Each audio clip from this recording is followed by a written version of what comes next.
શું નામ આપનું? પટેલ ભાવેશચંદ્રકાંત, ગામ? મગોડી, તાલુકો? ગાંધીનગર, જિલ્લો? ગાંધીનગર. બરાબર.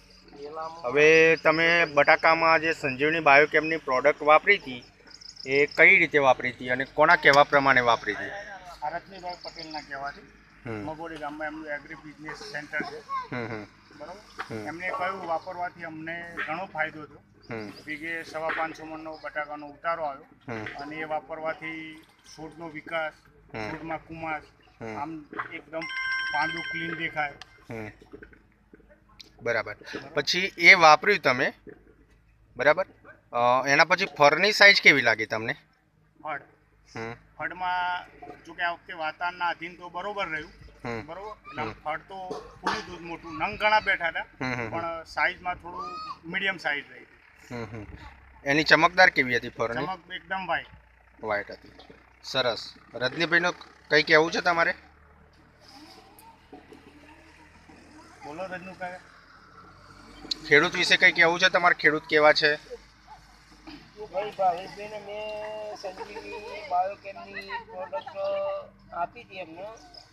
એમાં એક ગ્રેન્યુઅલ આવે છે, ફ્લોરા ગ્રેન્યુઅલ કરીને, પણ એમને ફ્લોરા ગ્રેન્યુઅલનો ઉપયોગ નહોતો કર્યો. એના બદલામાં સુપર ફ્લોરા કરીને એક પ્રોડક્ટ આવે છે સંજીવની બાયોકેમની.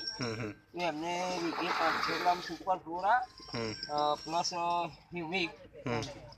હિમેક્સ કરીને એક પ્રોડક્ટ આવે છે, વીઘે 500 ગ્રામ હિમેક્સ અને 500 ગ્રામ સુપર ફ્લોરા બે કીટમાં આપી હતું. સૌ પ્રથમ જ્યારે પાણી કીટમાં લગાવ્યું લગભગ 25 દિવસ આસપાસ, તો પ્રથમ આ બંને વસ્તુ એમને આપી હતી. બાદમાં સ્પ્રેમાં વારા પરથી ફ્લોરા અને ડૂમ ફ્લાવરના સ્પ્રે કરાયેલા, જેનાથી એમનું કહેવું છે કે બટાકામાં બલૂનનો વિકાસ સારો થયો હતો, તથા 2 દિવસ સુધી લીલું રહ્યું હતું, ગ્રોથ પણ સારો હતો અને સુકારાથી બિલકુલ દેખાતું નહોતું, તથા ઉત્પાદનમાં પણ એમનું ઓલ ઓવર એવરેજમાં સારું રહ્યું. અને આ બિલકુલ ઓર્ગેનિક પ્રોડક્ટ હોવાથી ફળમાં બીજું કોઈ ઝેરી તત્વો કે આ તે આવતું નથી અને આ વાપરવાથી એકદમ 100% ઓર્ગેનિક ખેતી ટાઈપ જ થાય એ માટેની આ પ્રોડક્ટ છે. તો આ પ્રોડક્ટ વાપરવા મારી ભલામણ છે. તમારું ઓર્ગેનિક વિશે કંઈ કહેવું છે ભાવેશભાઈ? એટલે આજના જમાનામાં ઓર્ગેનિક વાપરવું પડશે એવું લાગી રહ્યું છે, બરોબર. જંતુનાશક દવાઓથી આ આપણે શરીરની અંદર આ તે બધી